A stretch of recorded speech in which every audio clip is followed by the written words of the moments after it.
नमस्कार दोस्तों स्वागत है आपका आपके अपने YouTube channel MD online classes में। तो दोस्तों आज की यह वीडियो उन सभी स्टूडेंट के लिए काफ़ी ज़्यादा यूज़फुल रहने वाली है जो स्टूडेंट उस एग्ज़ाम की तैयारी कर रहा है जिस एग्ज़ाम में सामान्य हिंदी और साहित्य हिंदी से संबंधित प्रश्न पूछे जाते हैं। तो दोस्तों अभी तक आपने सामान्य हिंदी में कितने प्रश्नों को याद किया या आपको कितनी जानकारियाँ प्राप्त है, उसी को देखते हुए मैंने ये सामान्य हिंदी और साहित्य हिंदी से संबंधित एक मॉक टेस्ट रखा है जिसमें मैंने आपके लिए सभी क्वेश्चन सेलेक्टेड और इम्पोर्टेंट लिए हैं। साथ ही सभी हिंदी की परीक्षाओं में पूछे हुए प्रश्नों को भी मैंने लिया है। और मैं आपको बता दूं दोस्तों, मैंने जो भी क्वेश्चन रखे हैं उनकी सभी की जानकारी मैं आपको डिटेल से दूंगा ताकि आपका एग्जाम में एक भी क्वेश्चन गलत न हो जाए। और मैंने आपके लिए सभी क्वेश्चन इतने अच्छे लेवल के रखे हैं कि शायद आपने अभी तक इनमें से काफ़ी प्रश्न देखे भी न होंगे। तो चलिए शुरू करते हैं फर्स्ट क्वेश्चन से। अगर आपको यह वीडियो अच्छी लगी तो प्लीज़ वीडियो को लाइक भी कर देना और हमें बताना कि आपको इन प्रश्नों में से कितने प्रश्न पहले से याद थे। तो पहला क्वेश्चन क्या है हमारा, यमक अलंकार कैसा अलंकार है। मैंने जितने भी प्रश्न वीडियो में रखे हैं उतने ही उसी प्रकार से रखे हैं जिस प्रकार से एग्जाम में प्रश्न पूछे जाते हैं, यानी आपको ये प्रश्न एग्जाम में ऐसे ही रखा हुआ मिलेगा। तो यमक अलंकार कैसा अलंकार है। तो यमक अलंकार होता है दोस्तों शब्दालंकार। यमक अलंकार शब्दालंकार होता है। अब शब्दालंकार क्या होता है, तो शब्दालंकार शब्द प्लस अलंकार से मिलकर बना है जिसमें शब्द के दो अर्थ होते हैं, ध्वनि और अर्थ। और आपको यह भी याद रखना है कि शब्दालंकार के कुल 7 भेद होते हैं, अनुप्रास, यमक, श्रेष, वक्रोक्ति, वीप्सा या पुनरुक्ति प्रकाश, पुनरुक्त वदाभास और पुनरुक्ति। ये यमक शब्दालंकार के 7 भेद होते हैं। नेक्स्ट, जब कोई शब्द एक से अधिक बार आए और हर बार उनका अर्थ अलग हो वहां कौन सा अलंकार होता है। तो जब कोई एक शब्द एक से अधिक बार आए और हर बार उसका अर्थ अलग हो तो वहां कौन सा अलंकार होता है, तो वहां होता है यमक अलंकार। तो ये आप उदाहरण से समझोगे। तो यमक अलंकार जो है, यमक शब्द का अर्थ दो या जोड़ा होता है। यमक अलंकार में एक शब्द आपको एक ही बार रिपीट होता हुआ दिखेगा, यानी एक शब्द पूरी पंक्ति में केवल 2 बार लिखा दिखेगा। जैसे आप इस क्वेश्चन को इस एग्जाम्पल से समझोगे, कनक कनकते सौगुनी माद कथा अधिकाय, वा खाए बोराय नर या पाए बोराय में कौन सा अलंकार है। तो इस क्वेश्चन में जो अलंकार है, यानी इस पंक्ति में जो अलंकार है वो है यमक अलंकार। और मैंने अभी आपको बताया कि इसमें एक शब्द 2 बार ही दिखेगा। जैसे कनक है तो या तो एक बार रिपीट होगा या एक शब्द 2 ही बार दिखेगा और दोनों बार अर्थ अलग होगा।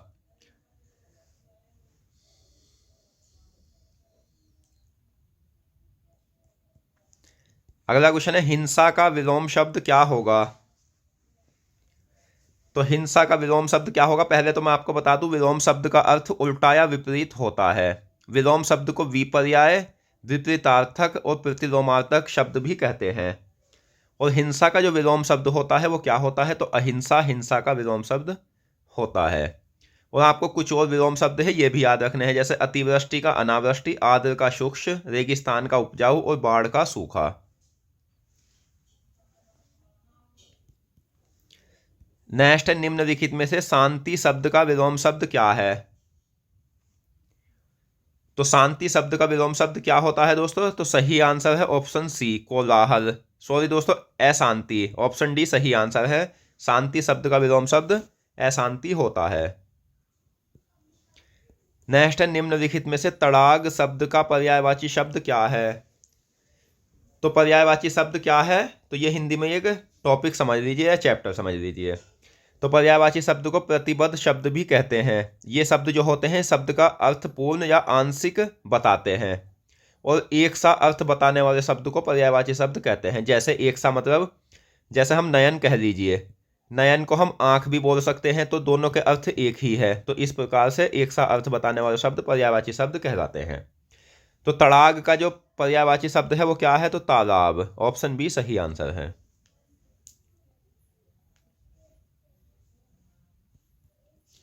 अगला क्वेश्चन है, सारंग ले सारंग चली कई सारंग की ओट, सारंग झीनो पाई के सारंग कई गई चोट में कौन सा अलंकार है। तो इस क्वेश्चन में जो अलंकार है दोस्तों वो है यमक अलंकार। और मैं आपको बता दूं, अलंकार सबसे ज़्यादा एग्जाम में गलत होते हैं। क्यों गलत होते हैं? क्योंकि दोस्तों कुछ अलंकार तो ऐसे होते हैं जिनकी पहचान हो जाती है, कुछ की नहीं होती। तो इसकी सबसे अच्छी पहचान मैं आपको यही बता देता हूं कि आप अधिक से अधिक जितने भी अलंकार है सभी परीक्षाओं में आए हुए, उनको सभी को ऐसे याद कर लेना, यानी थोड़ा सा याद कर लेना। जैसे सारंग रे सारंग कई गई चोट में कौन सा अलंकार है? तो यमक अलंकार है। यानी आप ऐसे कोई ट्रिक बना देना और सभी उदाहरणों को याद कर लेना, तो आपका कोई एग्जाम्पल गलत नहीं होगा। और मैं आपको बता दूं, अगर आप मेरे द्वारा पढ़ाई हुई सभी क्लासों को अटेंड करते हो तो मैं सामान्य हिंदी के जितने चैप्टर है उनमें जितने भी जैसे अलंकार या कोई भी भारी चैप्टर है सभी को इतने साधारण तरीके से और ऐसी ऐसी ट्रिक के साथ पढ़ाऊंगा कि आपका कोई क्वेश्चन गलत नहीं होगा। अलंकार को मैं आपको इतने उदाहरण पढ़ा दूंगा कि आपके अलंकार का कोई उदाहरण गलत नहीं होगा, उन्हीं में से आपको एग्जाम में मिल जाएगा। बस आप सभी क्लासों को अटेंड कर लेना। अगला क्वेश्चन है, दो या दो से अधिक शब्दों या पदों का सार्थक समूह जिसका पूरा पूरा अर्थ निकलता है उसे क्या कहते हैं? तो उसे क्या कहते हैं? उसे कहते हैं वाक्य। तो ऑप्शन सी सही आंसर है। मनुष्य के विचारों को पूर्णतया से प्रकट करने वाले पद समूह वाक्य कहलाते हैं। एक सामान्य वाक्य में कर्ता, कर्म और क्रिया होते हैं। किसी भी भाषा की मूलभूत इकाई क्या होती है? तो वाक्य होती है।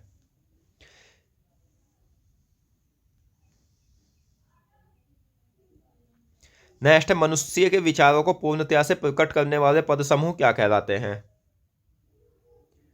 तो ये क्या कहलाते हैं? तो कहलाते हैं वाक्य। नेक्स्ट है, किसी भी भाषा की मूलभूत इकाई क्या कहलाती है? दोस्तों जिस प्रकार से आप ये मत समझ लेना कि ये मैं जो आपको पढ़ा रहा हूँ मतलब पता नहीं जाने कैसे पढ़ा रहा हूँ, जिस प्रकार से प्रश्न रखे हुए हैं इसी प्रकार से एग्जाम में पूछे हुए हैं। तो किसी भी भाषा की जो मूलभूत इकाई होती है वो वाक्य होती है।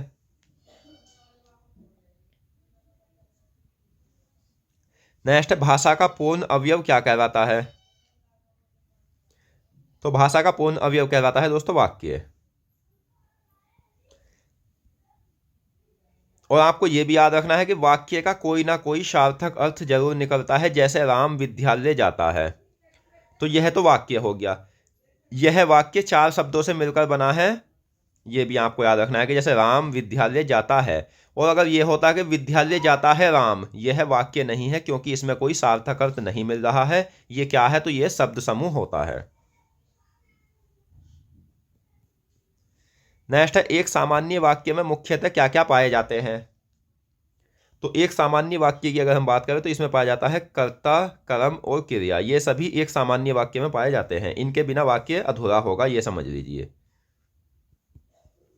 भाषा की सबसे छोटी इकाई क्या कहलाती है? तो भाषा की सबसे छोटी इकाई कहलाती है दोस्तों वर्ण। वर्ण या ध्वनि भाषा की सबसे छोटी इकाई है जो कानों द्वारा सुनी जाती है। अगला क्वेश्चन, निम्नलिखित में से पोखर शब्द का पर्यायवाची शब्द क्या है? तो पोखर शब्द का जो पर्यायवाची शब्द होता है वो होता है तालाब। नेक्स्ट, व्रज के समान देह हो जिसका के लिए एक शब्द क्या है? तो ये एक चैप्टर है अनेक शब्दों के लिए एक शब्द। अनेक शब्दों के लिए एक शब्द होता क्या है कि आप अधिक से अधिक विचारों को एक शब्द में बोलकर बता सकते हो, यानी सामने वाला समझ जाएगा। जैसे व्रज के समान देह हो जिसका, उसे हम क्या बोल सकते हैं? तो व्रजदेह बोल सकते हैं। और व्रजदेह हनुमान। व्रजदेह में समास कौन सा है? तो बहुव्रीहि समास होता है। नेक्स्ट, आल्पीन किस भाषा का शब्द है? तो आल्पीन जो है दोस्तों ये पुर्तगाली भाषा का शब्द है। मैं आपको बता दूं, शब्द रचना के आधार पर शब्दों को दो भागों में बांटा गया है, एक तो सार्थक और दूसरा निरर्थक। सार्थक शब्दों को चार भागों में बांटा गया है। कौन कौन से?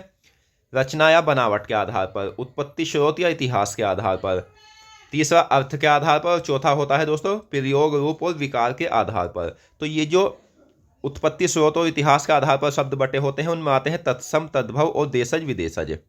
तो आल्पिन किस भाषा का शब्द है? तो आपको याद रखना है पुर्तगाली। अगर आपको आल्पिन ये पूछा जाए कि आल्पिन किस भाषा का शब्द हो, ये ना मिले, ये चारों ऑप्शन मिल जाए, तो आपको ये चीज़ ज़्यादा याद रखनी है कि आल्पिन पुर्तगाली भाषा का शब्द है। और आपको पता है कि पुर्तगाली क्या है? विदेशी भाषा है। तो आपको फिर विदेशी टिक कर देना है। तो विदेशी शब्द वे होते हैं जो किसी भी विदेशी भाषा से हिंदी में आए हैं। जैसे अरबी, फारसी, तुर्की, अंग्रेजी, पुर्तगाली, चीनी, स्पेनिश, फ्रांसीसी, डच, जापानी आदि सभी भाषाओं से जो आए शब्द है हिंदी में वो विदेशी शब्द कहलाते हैं। नेक्स्ट है, निम्नलिखित में से दुकूल शब्द का पर्यायवाची शब्द क्या है? तो दुकूल शब्द का जो पर्यायवाची शब्द होता है वो कपड़ा होता है। ऑप्शन बी सही आंसर है। अगला क्वेश्चन है, निम्नलिखित में से दृग शब्द का पर्यायवाची शब्द क्या है? तो इस क्वेश्चन का जो सही आंसर है वो है आंख। दृग शब्द का पर्यायवाची शब्द आंख होता है। तीन बेर खाती थी वह तीन बेर खाती है, मैं कौन सा अलंकार है? तो ये मैंने अभी आपको बताया कि कोई शब्द, यानी कि शब्द कितने भी हो लेकिन दो बार ही होंगे। जैसे तीन बेर, तो तीन बेर बेर, खाती खाती, तो ये शब्द क्या है? यानी एक एक शब्द केवल दो ही बार दिख रहा है पंक्ति में। तो यहाँ कौन सा अलंकार है? तो यमक अलंकार है। यानी जोड़े से जहाँ शब्द आपको दिख जाए वहाँ यमक अलंकार होता है। लेकिन कुछ उदाहरण ऐसे भी है जिसमें यमक अलंकार नहीं है, वो भी हम पढ़ेंगे। अगला क्वेश्चन है, सबसे पहले हिंदी साहित्य के विभिन्न कालों का नामकरण एवं काल विभाजन किसने किया था? तो सबसे पहले हिंदी साहित्य के विभिन्न कालों का नामकरण और काल विभाजन किया था गिरियर्सन ने 1889 में। और किस पुस्तक में किया था? तो the modern vernacular literature of Hindustan में। नेक्स्ट है, कबीरा सोई पीर है जो जाने पर पीर, जो पर पीर न जगाई जानई सो काफिर बेपीर, में कौन सा अलंकार है? तो इसमें कौन सा अलंकार है दोस्तों? इसमें हमारा यमक अलंकार है। दो या दो से अधिक शब्दों या पदों से बने सार्थक शब्द को क्या कहा जाता है? तो दो या दो से अधिक शब्दों या पदों से बने सार्थक समूह को कहा जाता है दोस्तों समास।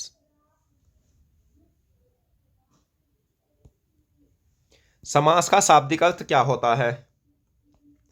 तो समास का शाब्दिक अर्थ होता है संक्षेप, संक्षेपीकरण या संक्षिप्तीकरण। तो ये सभी समास के शाब्दिक अर्थ होते हैं।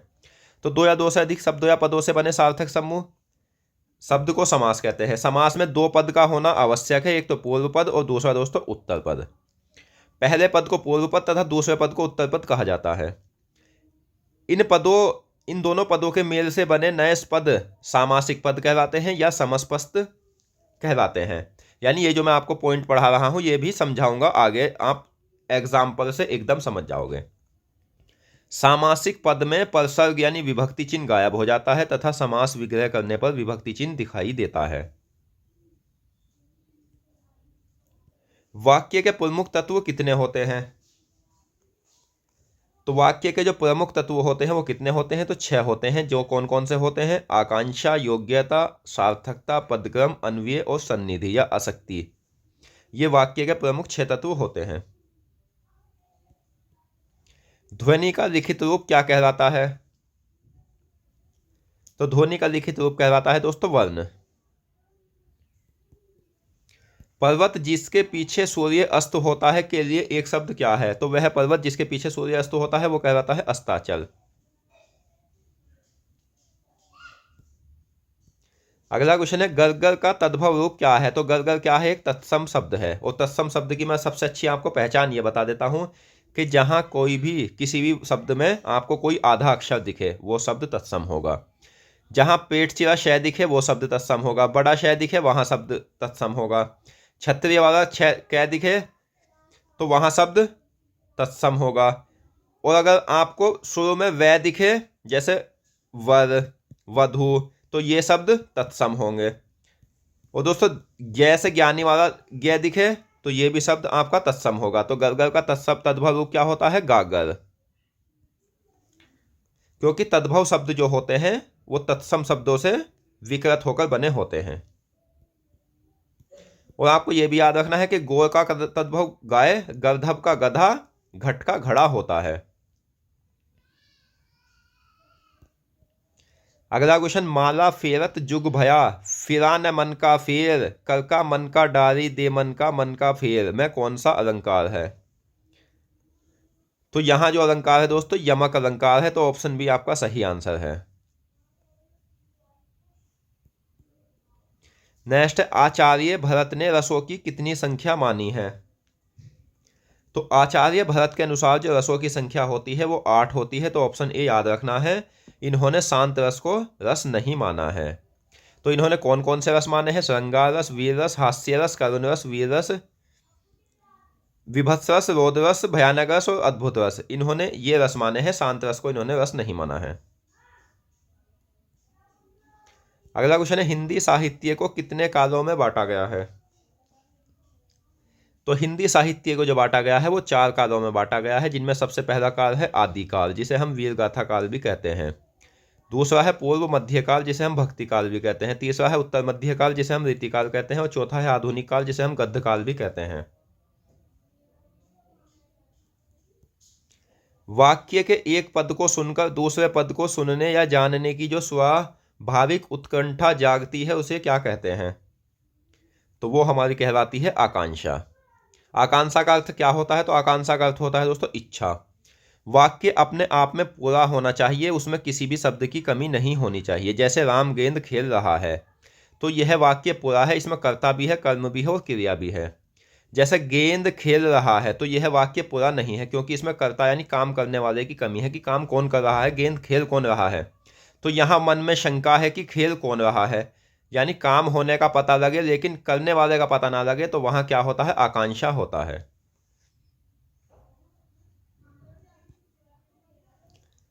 दोस्तों, अगर आपको यह वीडियो पसंद आ रही है तो प्लीज़ वीडियो को लाइक करो। साथ ही अगर आप हमारे चैनल पर नए हैं तो हमारे चैनल को सब्सक्राइब भी करो और बेल आइकन पर क्लिक करें, ताकि आने वाली सभी वीडियो की नोटिफिकेशन आप तक पहुंच सके। और मैं आपको बता दूं, आपको हमारे चैनल पर जितने भी सब्जेक्ट कंपटीशन में पूछे जाते हैं उनकी संपूर्ण जीके की सीरीज प्ले लिस्ट के अनुसार मिलेगी, वो भी आप हमारे चैनल के प्ले लिस्ट पर जाकर देख सकते हो।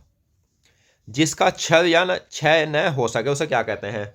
तो वह जिसका क्षर या क्षय न हो सके उसे कहते हैं हम अक्षर। जैसे वर्ण को अक्षर भी कहते हैं, यानी वर्ण जो होते हैं ना उन्हें हम अक्षर भी कहते हैं। और अक्षर और बोलचाल क्या होता है, अक्षर और वर्ण क्या होते हैं, ये हम समझेंगे। तो सामान्य बोलचाल की भाषा में हम वर्ण एवं अक्षर शब्द का प्रयोग एक ही अर्थ के लिए करते हैं, लेकिन विन्यास के समय इन दोनों में अंतर स्पष्ट हो जाता है। जैसे राहुल में कितने वर्ण होते हैं? तो राहुल शब्द है, इसमें वर्ण होते हैं रे, ए, है, उ, रे और ए, यानी 6 वर्ण होते हैं। और राहुल में अक्षर कितने होते हैं? तो राहुल 3 अक्षर होते हैं। अगला क्वेश्चन है, सभी स्वर क्या होते हैं? तो सभी स्वर जो होते हैं दोस्तों, ये वर्ण और अक्षर दोनों होते हैं। नेक्स्ट, सभी स्वर और व्यंजन एवं स्वर रहित व्यंजन हलंत लगा व्यंजन क्या होते हैं? तो ये होते हैं दोस्तों वर्ण। कैसे, मैं आपको बता देता हूं। जैसे ए क्या है? हमारा स्वर है, तो ये क्या हुआ? ये वर्ण भी हुआ और अक्षर भी हुआ। अब कै क्या है हमारा? तो कै जो हमारा है वो व्यंजन है, तो ये दोस्तों पूरा है, यानी इसके साथ स्वर भी मिला हुआ है, कै प्लस ए। तो ये क्या हुआ? ये हमारा अक्षर भी है और वर्ण भी है। लेकिन अगर इसमें हलंत लग जाए तो यानी आधा कै मान लो इसे, या बिना स्वर का कै मान लो, तो ये हमारा क्या हो गया? तो ये केवल वर्ण होता है, आपको याद रखना है। सभी स्वर अस्वर सहित व्यंजन बिना हलंत लगा व्यंजन क्या होते हैं? तो ये होते हैं अक्षर। आधा वर्ण क्या होते हैं?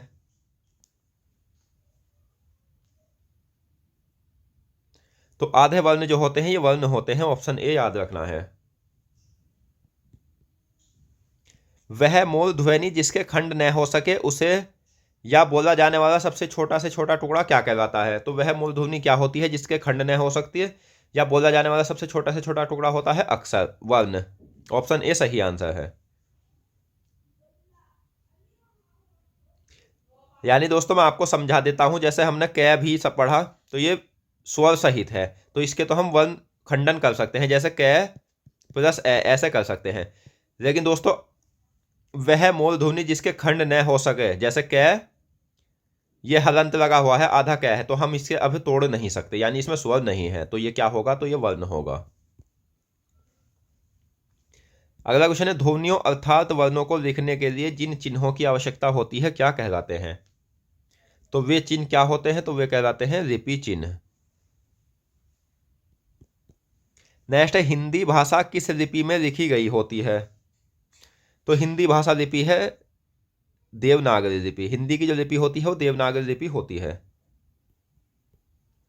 अगला क्वेश्चन, देवनागरी लिपि किस लिपि का परिष्कृत रूप है?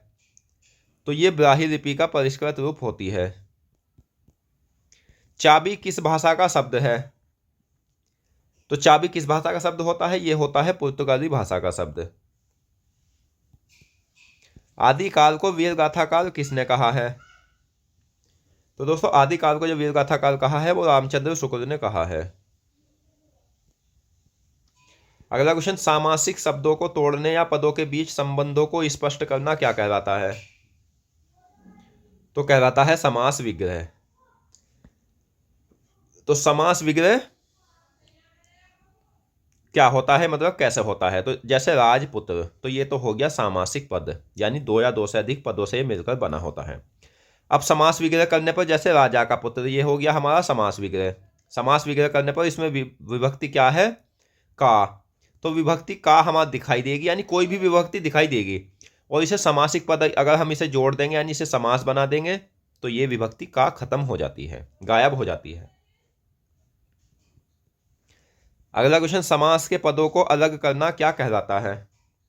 तो समास के पदों को अलग करना कहलाता है विग्रह। निम्नलिखित में से ताल शब्द का पर्यायवाची शब्द क्या है? तो ये ताल शब्द जो होता है इसका पर्यायवाची शब्द क्या होता है? तालाब। दो बार जन्म लेने वाला के लिए एक शब्द क्या होता है? तो दो बार जन्म लेने वाले के लिए एक शब्द होता है द्विज। आदिकाल का सही समय क्या है? यानी रामचंद्र शुक्ल के अनुसार आदिकाल का सही समय क्या होता है? तो रामचंद्र शुक्ल के अनुसार आदिकाल का सही समय है 1050 से 1375 तक का, और रामस्वरूप चतुर्वेदी के अनुसार आदिकाल का समय 1000 से 1300 ईस्वी तक का है। निम्नलिखित में से आदित्य शब्द का पर्यायवाची शब्द क्या है?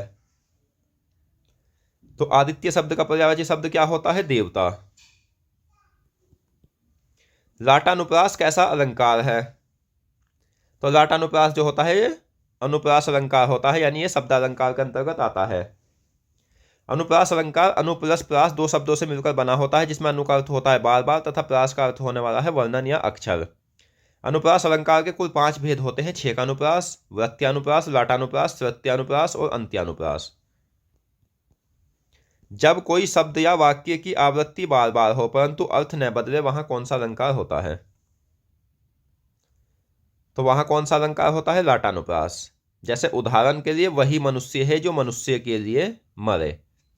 यानी इसमें क्या हुआ है कि वाक्य की आवृत्ति बार बार हुई है या शब्दों की आवृत्ति बार बार हुई है, कोई अर्थ का अलग नहीं है। नेक्स्ट, यमक अलंकार का उल्टा अलंकार कौन सा होता है? तो यमक अलंकार का उल्टा अलंकार होता है लाटानुप्रास।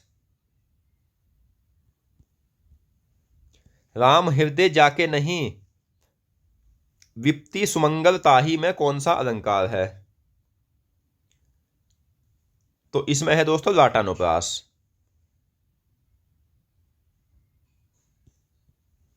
निम्नलिखित में से विलोचन शब्द का पर्यायवाची शब्द क्या होता है? तो विलोचन शब्द का जो पर्यायवाची होता है वो होता है आंख।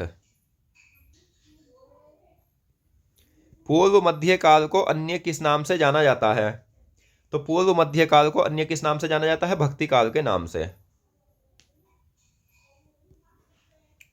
समास के कुल कितने भेद होते हैं? तो समास के जो भेद बताए गए हैं दोस्तों वो कुल कितने भेद बताए गए हैं? तो समास के कुल 6 भेद होते हैं, जिसमें अव्ययीभाव समास, द्विंद समास, तत्पुरुष समास, बहुव्रीहि समास, द्विंगु समास और कर्मधारय समास, ये 6 भेद होते हैं। हिंदी में कुल 4 समास होते हैं। अगर आपसे एग्जाम में पूछा जाए कि हिंदी में कुल कितने समास होते हैं, तो 4 समास होते हैं। जो कौन कौन से हैं?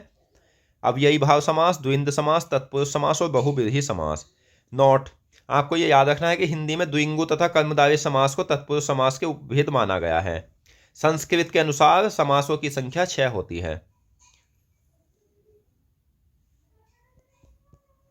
हिंदी में समास के कुल कितने भेद होते हैं? अगर आपसे एग्जाम में ऐसे पूछा जाए कि हिंदी को देकर, तो हिंदी में समास के भेद होते हैं 4, और संस्कृत में पूछा जाए तो 6 भेद होते हैं। और डायरेक्ट हिंदी या संस्कृत ना देकर यह पूछा जाए कि समास के मुख्यतः कितने भेद होते हैं, तो 6 आंसर होगा।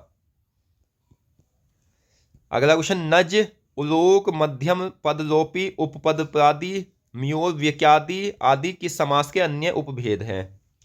तो ये होते हैं तत्पुरुष समास के अन्य उपभेद।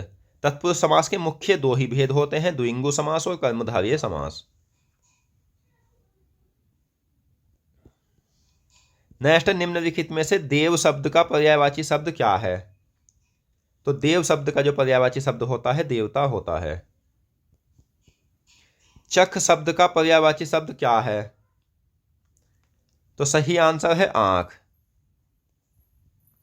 पहले जन्म लेने वाला के लिए एक शब्द क्या है? तो पहले जन्म लेने वाला के लिए जो एक शब्द होता है वो होता है अग्रज।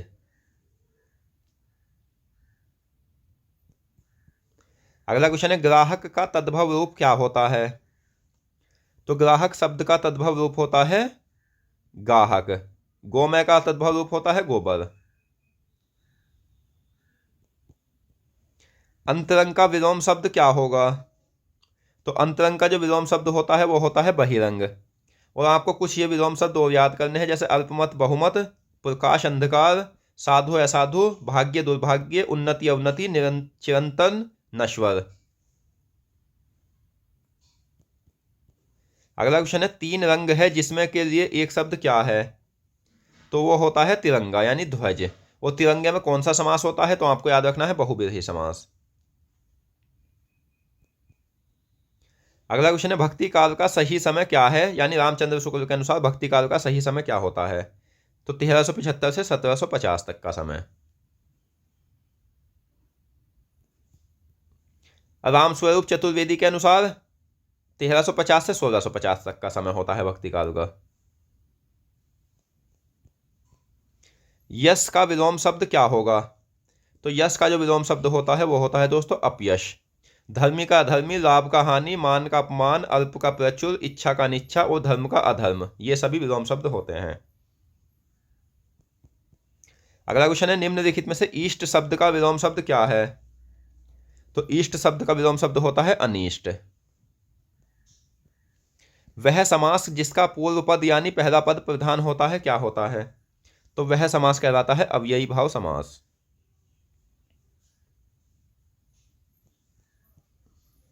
बहुत जानने वाला के लिए एक शब्द क्या है? तो बहुत जानने वाला के लिए एक शब्द क्या होता है? वो होता है बहुज्ञ। अलकतरा किस भाषा का शब्द है? तो अलकतरा जो होता है ये होता है पुर्तगाली भाषा का शब्द। अगला क्वेश्चन है, ताम्र का तद्भव रूप क्या होगा? तो इस क्वेश्चन का सही आंसर है तांबा। और आपको याद रखना है कि तद्भव शब्द जो शब्द संस्कृत या प्राकृत भाषा से विकृत होकर हिंदी में आए हैं तद्भव शब्द कहलाते हैं। जहां एक ही वर्ण यानी कंठ, तालु, मूर्धन्य, दंतीय, ओष्ठ्य के वर्णों की आवृत्ति एक ही वाक्य में होती है तो वहां कौन सा अलंकार होता है? तो जहां एक ही वर्ग के यानी इनमें से कोई भी वर्ग के सभी वर्णों की अगर आवृत्ति एक ही वाक्य में होगी तो वहां होता है श्रुत्यानुप्रास अलंकार। जैसे दीनानाथ था वे दीनानाथ डूबते, सधेनु आते गृह गवाल बाल थे, मैं कौन सा अलंकार है? तो यहां आपको याद रखना है कि तै, थे, दे, ध, न दंतीय वर्ग वाले सभी वर्ण आए हैं तो यहां कौन सा अलंकार है? तो श्रुत्यानुप्रास अलंकार है।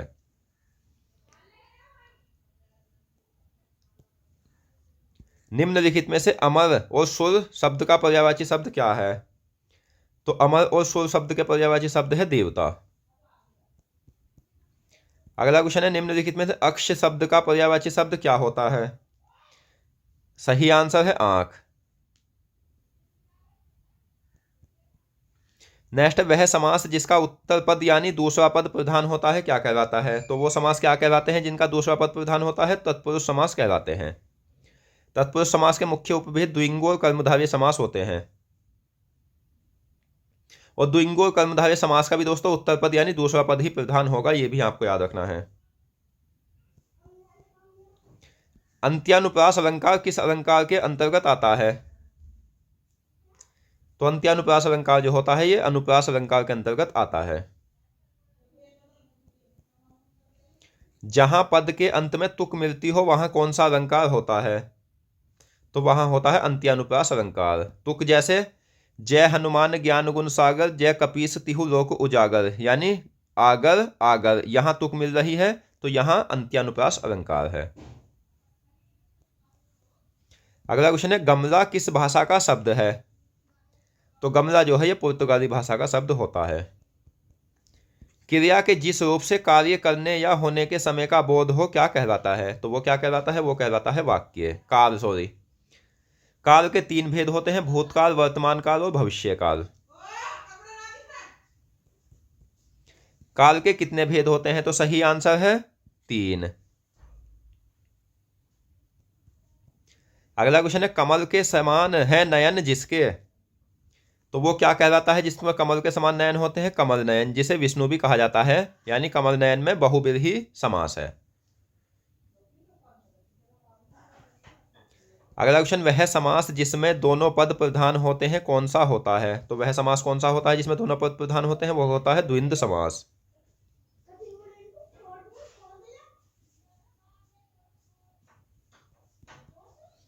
प्रत्येक शब्द आपस में दूसरे शब्दों से समानता यानी सही अर्थ देते हैं या कर्म क्रिया के अनुसार हो, मतलब चीज क्रिया के योग्य होनी चाहिए। यह वाक्य के किस क्रम में आता है? तो यह आता है योग्यता के अनुसार। जैसे चाय खाई जाती है, यह योग्यता के अनुसार अशुद्ध शब्द है। चाय पी जाती है, यह योग्यता के अनुसार शुद्ध शब्द है। आपको कैसे समझना है कि चाय पी जाती है तो सही है और खाई जाती है यानी चाय खाई नहीं जाती। अगला क्वेश्चन है निम्नलिखित में से निर्जल शब्द का पर्यायवाची शब्द क्या है? तो निर्जल शब्द का पर्यायवाची शब्द होता है देवता। परलोक से संबंध रखने वाला के लिए एक शब्द क्या है? तो परलोक से संबंध रखने वाला के लिए शब्द होता है पारलौकिक। अगला क्वेश्चन है उत्कर्ष का विलोम शब्द क्या होगा? तो उत्कर्ष का जो विलोम शब्द होता है वो अपकर्ष होता है। ऑप्शन ए सही आंसर है। नेक्स्ट, मम्मट और अभिनव गुप्त ने रसों की संख्या कितनी मानी है? तो मम्मट और अभिनव गुप्त ने जो रसों की संख्या मानी है वो कितनी मानी है? तो इन्होंने 9 मानी है।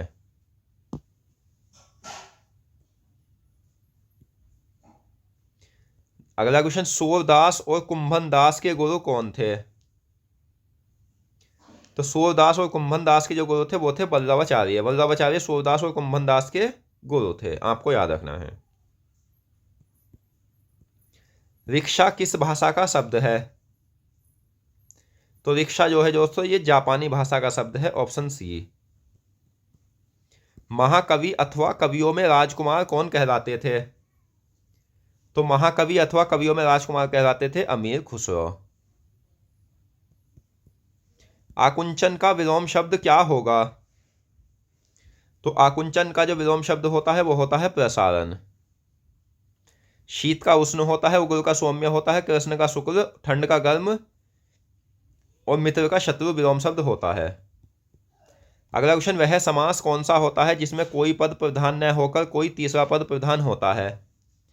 तो वह समास होता है बहुव्रीहि समास। पिस्तौल किस भाषा का शब्द है? तो पिस्तौल जो है ये किस भाषा का शब्द होता है? तो ये होता है पुर्तगाली यानी विदेशी भाषा का शब्द। बेगम किस भाषा का शब्द है? तो बेगम तुर्की भाषा का शब्द है।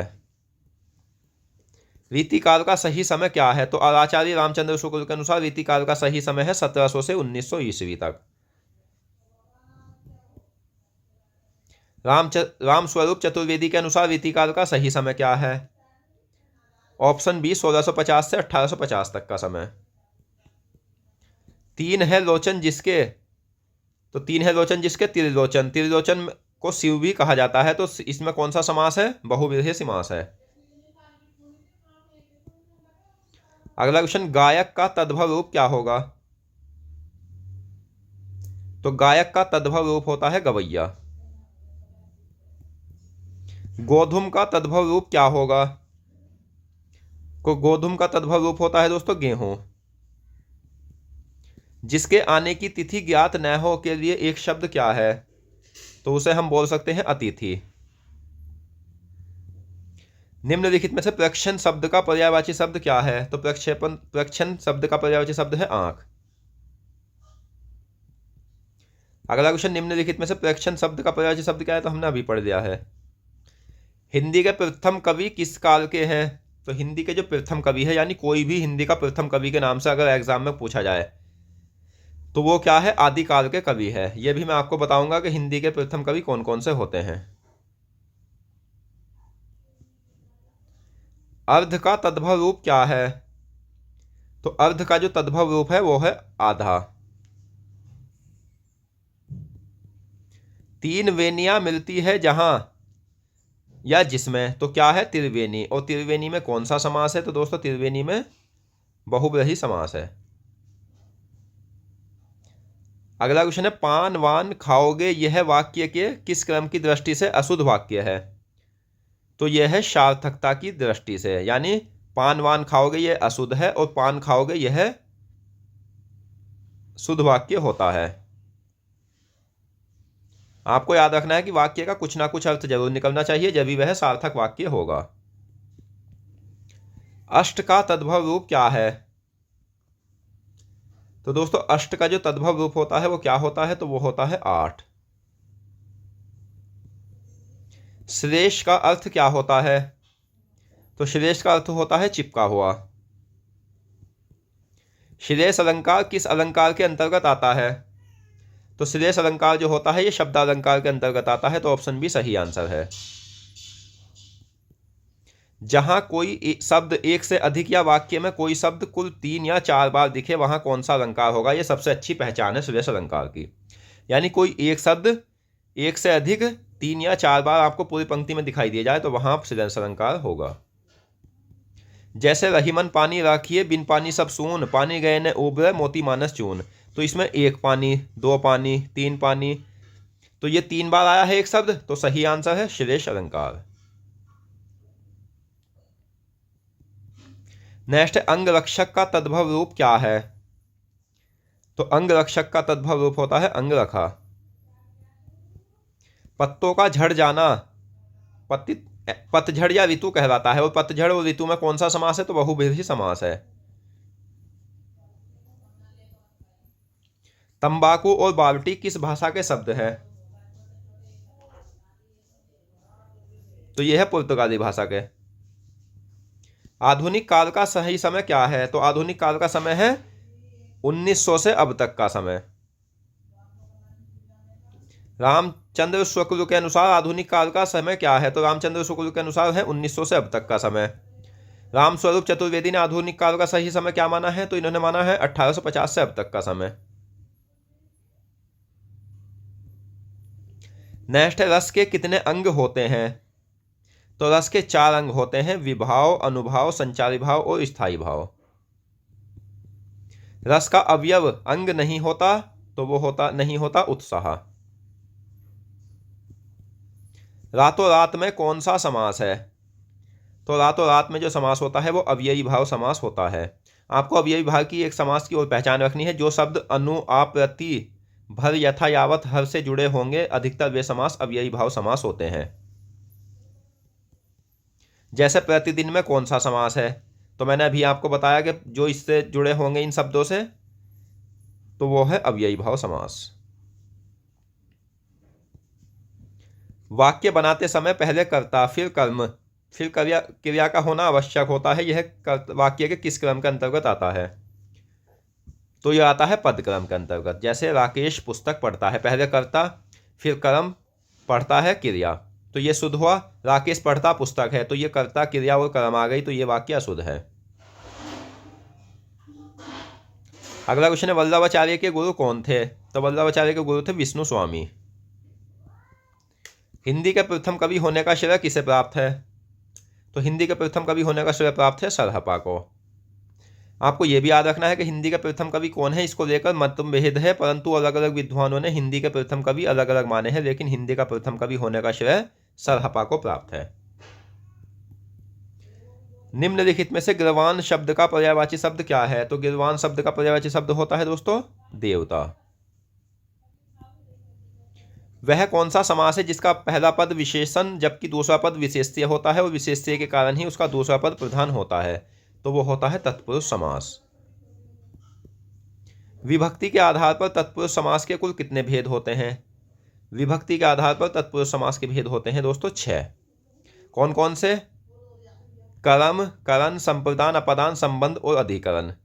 और कर्म की विभक्ति क्या होती है? को होती है। करण से, के द्वारा या द्वारा होती है। संप्रदान के लिए विभक्ति होती है के लिए। अपदान के लिए होती है से, यानी अलग होने की स्थिति में।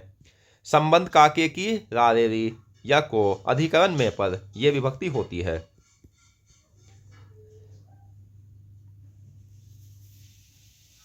और दोस्तों ये भी आपको याद रखना है कि यह विभक्तियां समास विग्रह करने पर बनेगी, समासिक पद में लुप्त हो जाएगी। राहुल सांकृत्यायन एवं डॉक्टर नागेंद्र ने हिंदी का प्रथम कवि किसे माना है? तो इन्होंने माना है सरहपा को। अगला क्वेश्चन है, निम्नलिखित में से विबुध शब्द का पर्यायवाची शब्द क्या है? तो सही आंसर है देवता। विभक्ति के आधार पर कौन से भेद तत्पुरुष समास में नहीं आते? तो कर्ता और संबोधन ये तत्पुरुष समास में नहीं आते हैं। नैसर्गिक का विलोम शब्द क्या होता है? तो नैसर्गिक का विलोम शब्द होता है कृत्रिम। नूतन का विलोम शब्द क्या होगा? नूतन का अनूतन होगा, और निर्मल का मलिन होगा, निर्गुण का सगुण होगा। डॉक्टर रामकुमार वर्मा के अनुसार हिंदी का प्रथम कवि कौन है? तो डॉक्टर रामकुमार वर्मा ने हिंदी का प्रथम कवि माना है स्वयंभू को। जो पोषण करता हो के लिए एक शब्द क्या है? तो जो पोषण करता हो उसके लिए शब्द है पोषक। तो दोस्तों आज की इस वीडियो में हमने सामान्य हिंदी और साहित्य हिंदी से संबंधित महत्वपूर्ण प्रश्नों को पढ़ा, और मैं आशा करता हूँ क्वेश्चन आपको अच्छे से समझ आ गए होंगे। तो मिलते हैं नेक्स्ट वीडियो में और अन्य महत्वपूर्ण प्रश्नों के साथ। धन्यवाद।